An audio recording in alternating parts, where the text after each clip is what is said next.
Yeah. Za le zandrikely valambifolo taona ny iaina natao anatin'ny titra. Ny anarako Davida natsona hoe jarifa, nevo tena omilay za nevo tena hoe mavita, de nandramako daholy say mba fantatro faditra ny adalana ny amolana vehivavy sy ny sisa, tsy hoe faly mitanisa na hoe fiaira amin'ny zava-bitra fa zavatra efa lasa ho fahatsiarovana ny sisa.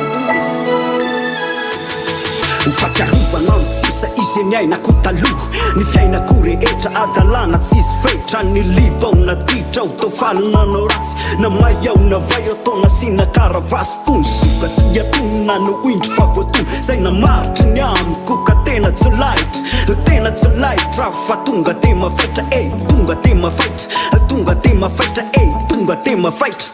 Yeah. Fahatsiarovana ny sisa tena feno tisa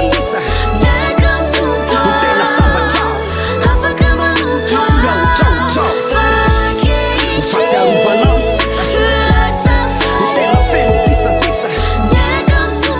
tena sambatra tsy miaotraotra. Nisy fotoana zany eritreritra fa ny fivavahana de natao an'ny olona tsy matoko teny, lany atao tsy matoko valeur, de naleko nandeha tamin'ny herin-tenako nitoko tamin'ny fahaizako ny findrisy.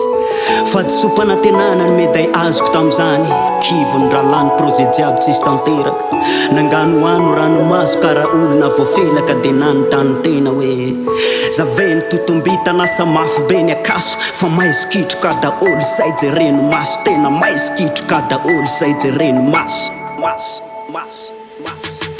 Ary tena ny adorery ao na tsy aro tena very nofinofy zany hoe mba anapiadana ny sofikany no nandre zany fiaina pitsahara ranomaso ady tsaina ferinaina sy taraina atony yaviavy teny atany karakaina fiaina namaizina mangidy tsy azo laizy tony zavatra mangitso mba nananako safi tony soka tsy atonina no indro fa voatony zay namaritry ny amiko ka tena tsy laitra fa tonga de mafaitra tonga de mafaitra tonga de mafaitra tonga de mafaitra.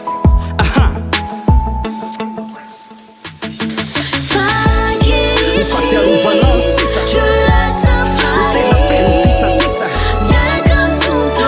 sambatra tsy miaotraotra. Fahatsiarovana ny sisa tena feno tisa tena sambatra tsy miaotraotra.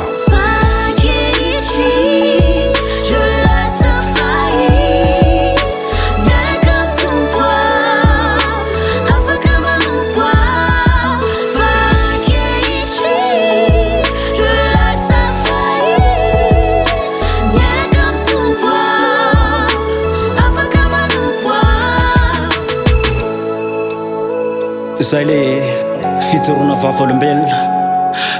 vavolombelona tena nisy tena izy. Yeah.